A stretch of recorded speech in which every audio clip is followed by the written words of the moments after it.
normal gid na nato nga kanang tao nga mudawat og mga pag-antos unya mag-antos na siya. Ang tan-aw gid nato anang tawhana buutan nya kun siya buangon kay tanan nya musugod na siya antos unsa may atong tawag niya na usab niya mabuutan dayon. Mao bitan na mag-away na ganang asawa ug bana, nya ang bana animal kayo, nya ang bana magpaluoy-luoy dayon, paminghoy-minghoy ang naong, nya buutan na kayo magantos. Unsa may bation sa asawa? Luoy dili. Luoy dayon. Ana, nya balik na sa kabuang, kabuang na sad, away na sad. Inig kahuman paluoy-luoy na sad. Bisag kinsa mga anak badlungon kay tanan. Nya magpaluoy-luoy dayon, antos ana magkugi nagtrabaho, nya antos gyud. Mausab dayon ang kasing-kasing sa ginikanan nga nagsigi kasuko. Ako bitaw gahuna-huna jud kong magpaluoy-luoy ko kay para mahurot kita ning slot. Naluoy na ba mo nako?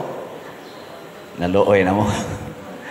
Siguro alang kog palit ning atong slot kay kanibang paras pista ba kaning God's healing and deliverance powers. Kay gandaghan para ba ni? Nya ato na ning gamitonon rong pista o karong Holy Week. Kuan pa niya nga atong halin, 18,439. Napay 51,561 ka slots. 100 pesos per slot. Nya naani siya ay 12 slot challenge. Tag 1,200, 595 na sad ang atong nadawat. Pero kuwang pa kayo.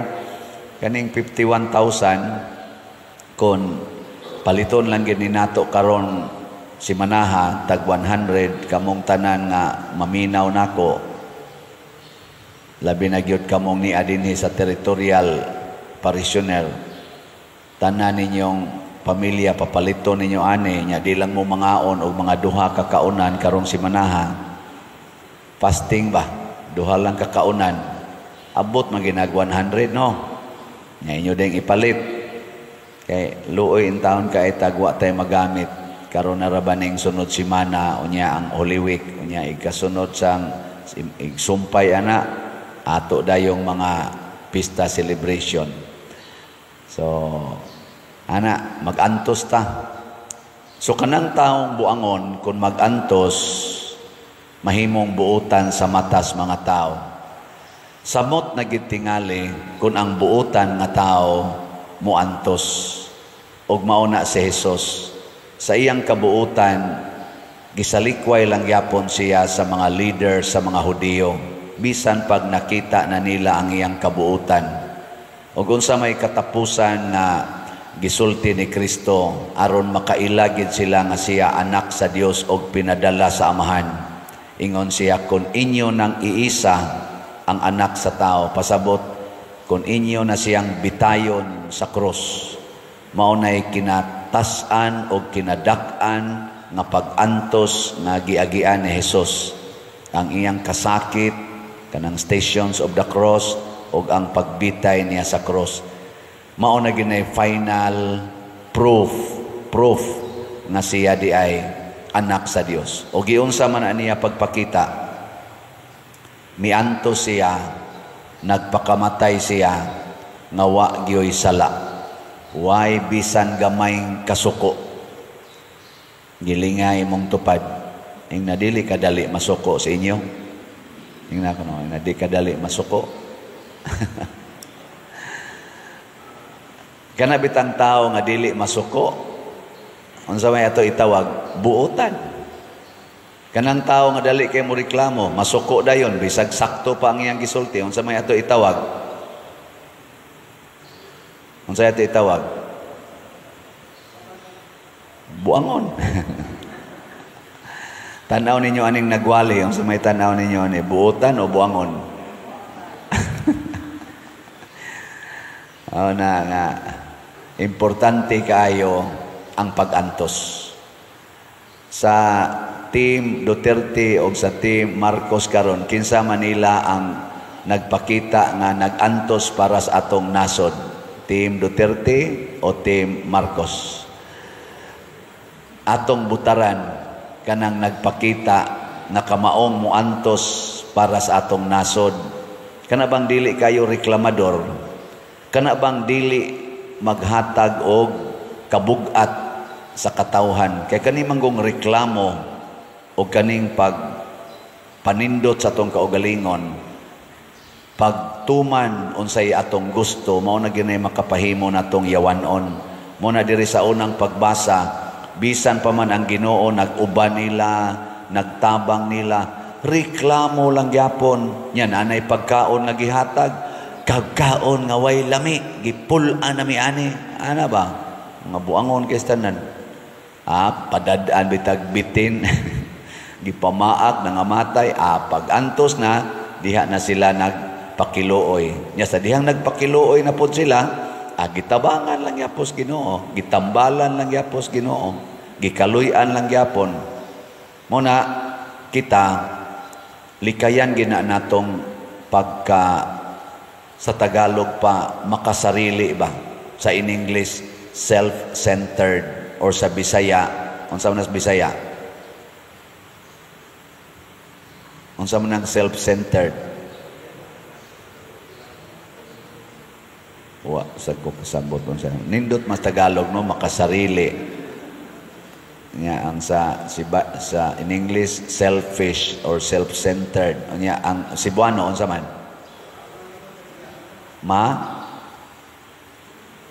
Wa satan.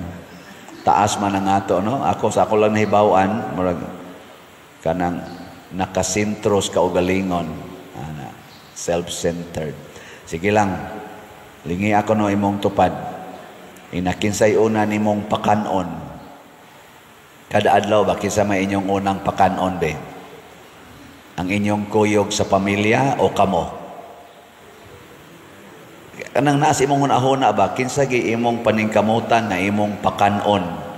Ang imong kuyog sa kinabuhi o ang imong lawas? O ang imo ganing lawas, ang imong unahon pagpakaon, selfish ka, self-centered ka. Kinsa magayuna ninyong hatagan sa inyong kwarta, ang simbahan o ang inyong kaugalingon? Ngito bag. Kanang og mangita kag kwarta ba, kinsa may imong gihunahuna nga imong hatagan gid ana, imong paambitan, ang simbahan o ang imong kaugalingon?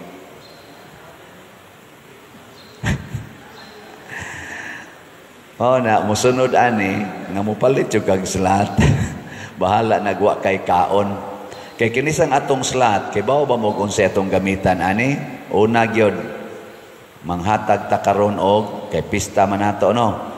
Manghatag ta nya murag posible ra maning last na lang ni akong pista dinhi isip inyong parish priest. Manghatag tag mga naas mga 4,000 ka 5 kilo packed rice sa ato mga kabus kayong pamilya, kategory C o kategory D. Kana igo-igo na nindot na ikaduha, ato pag yun ning gamiton pag tabang sa mga mga chapels nga makabilin tanilag dako-dako nga amount para ipanindot, padayon pagpanindot o pagpalig-on sa ilang mga kapilya. Okay, posible naman sang last na lang lagi ni nato sa dinhing kuyog-kuyog na nga ikatulo makahimo tag mga activities ato ning gitawag mga jubilees nga makapahiusa nato, mabati nato ba nga usa ta ka parokya. So kada gabi sa atong kanini ang nobinaryo naagit tay jubilee celebration. Ato nang tawag og jubilee kay jubilee year man karon sa lain-laing sektor sa atong katilingban. Mugasto man ta ani, mugasto man kita. Mao nang nauton ta ang inyong tag 100 pesos dili ninyo ihikaw. Kamo mga online parishioners, salamat daan. Ato sa ning ikaupat gihimo ni nato nga muratag mo sakripisyo para mohatag ta aning maong event, iampo nato ang kalinaw sa kalibutan. Dinis ato gagubo ta tungod aning mga politicians nga murag usahay makaingon ta ang ilan na lang kaugalingong gusto mo ilang ipatuman. Inyara ba panahon sa eleksyon, panahos eleksyon, magsigigi sila gyud pangamuyo nato panahos eleksyon. Magkatawa lang ta ba? Ako lang ning hisgutag balik kay haron makaamgo bitaw ta. Panahon sa eleksyon, ang labing kabus nga Filipino mo equal ang iyang value sa kinatasan o ranggo nga Pilipino. Kay ang vote sa presidente equal sa vote sa homeless voter. Kanabang labing kabus nga botante equal ang iyang vote ngadto sa butar sa presidente, sa senador, sa congressman, sa gobernador, sa mayor, mga konsihal, barangay kapitan, konsihal sa barangay, mga rangguhan man na sila, sa general sa pulis, sa PNP chief, sa military, chief of staff, unsa pa na itawagan na diha. Equal ang atong tanan nga vote, one count. Maura gyud nay panahon nga equal ta. Pero subo kay palandongon nga inig-abot na nga manglingkod na ni sila kaning atong gibutaran nga nagsigirog pangamuyo nato. Murabag kaning mga taong di as first reading ba nga nangamuyo ni Moises. Iampo mis Ginoo nga pasayloon mi kay nangamatay na mi. Inana ba? Mangamuyo sila maay nato. Iniglingkod. Ilamang ibaliwala ang nagbutang nila ng maong posisyon. Hisgutan lang nako gamay ang impeachment sa Vice President nga gihimo sa Congress. 215 ang nipirma, naapakunoy ni Apas ato, mga 25, nahimo silang 240 ang nipirma. Nya nagkinahanglan rag 103 ka signature, ma-impeach na ang Vice Presidente dito sa House of Representatives. House of Representatives ni sila. Kanang naglingkod diha, nagrepresent nag mga distrito sa tibuok Pilipinas. Pasabot nagda sila dito sa atong tingog. Pila may nibutar sa Vice Presidente pag-eleksyon atong 2022? Mga 32 million individuals. 32 million.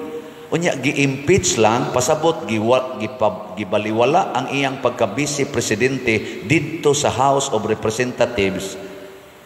Pinaagi sa butar sa 200, more or less, 240 individuals. Pag-eleksyon, kaning 240, equal rani sa katong 32 million. So kung atong balansihon, pag human sa eleksyon, ang 240 labaw pa sila gahom sa 32 million. Kay wa man mo recommend ang 32 million nga nibutar ni Vice President Sara Duterte nga amo kang i-impeach. Pasabot, mo pirma mi kaming 32 million, mo pirma mi kay nasayop migpili nimo, i-impeach ka namo. Kana okay kay na siya. Pero 240 versus 32 million, unya sa ako rabang akamo inyong paminaw. Ni Uyon ba ang 32 million sa gibuhat sa 240 nga congressman? Ni Uyon wa. Ambot lang, panidi. Panidi ba? Mamakpak gid unta na. Yes, impeach na gyud ang among gi-elect. Murag akong paminaw, akong panidwa man. Kadto ramang 240 og naay pipila nga namakpak, nagsayaw-sayaw pagani. Pero how about that 32 million, girespetuhan pa ba? Hain naman tong inyong pangamuyo, parihaan ni karong umaabot nga midterm election, siging suroy kada gabi busy kay mga kandidato, siging panglamano, siging pangamuyo sa tagsa ka vote sa hantod sa kinaubsang Pilipino, nganong iniglingkod di naman na nila respetuhan ang kada Pilipino nga nibutar. Ingon ana ang resulta sa mga self-righteous people, mga mangingilad nga mga tao. Nabitang ka mo mga asawa karon, wa ba mo magmahay-mahay ang inyong nabana? Nga purting pangamuyo ana katong nanguyab pa na ninyo, nga makahikap lang gid unta ninyo. Siging kuyog-kuyog, siging gukod-gukod, bisag moadto mo sa inyo, mamisita gyud ana. Nya karon, tanawa ko no, wa mo mabudol? Congratulations kung nakita ninyo ang tinuod ninyong bana. Kinsa dinhing asawaha karon nga wa gyud magmahay-mahay sa iyang nabana, tas ang kamot.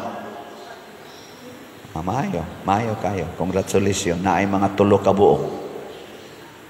Mga bana sad, perti sa taong pa, kuan panindot-nindot sa iyang linihukan ng imong naasawa sa una, attracted kay kaana.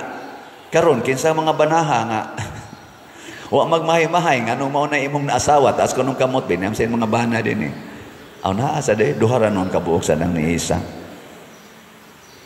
Mao na mailhan nato karon palang daan inigabot aning midterm election, panid-an na nato kining ato mga kandidato o kandidatas eleksyon karon, kinsa nila ang duna gyoy timaan nga self-centered kay ni sila.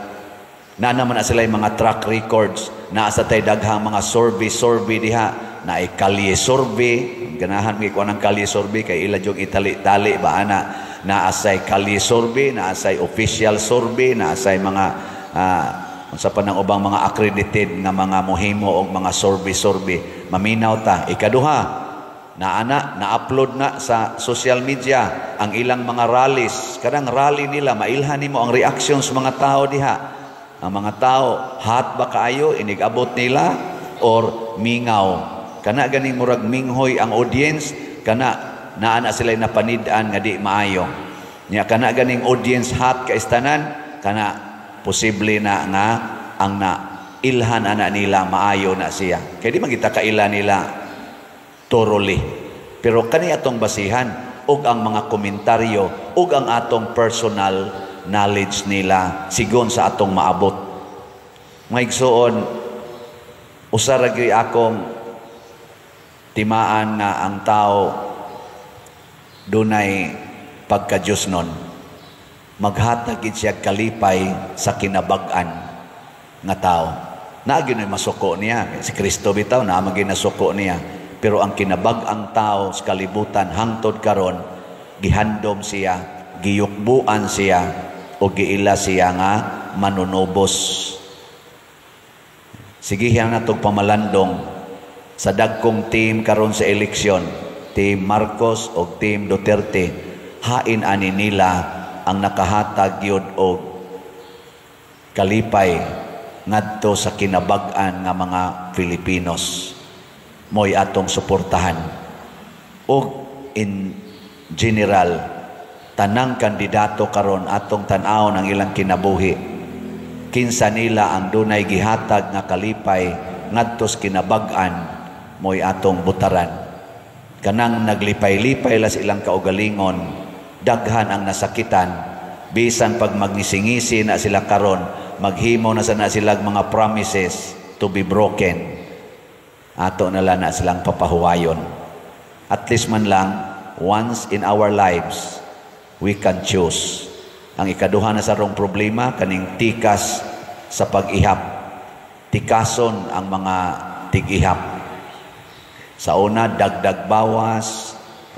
Karon ang dagdag bawas, anha na kuno posible himuon sa machine. Gani karong bago, na i-question, nga naidaghang mga kumilik paraphernalias, nga nakitaan, dapit mating ito sa Davao, nga naagis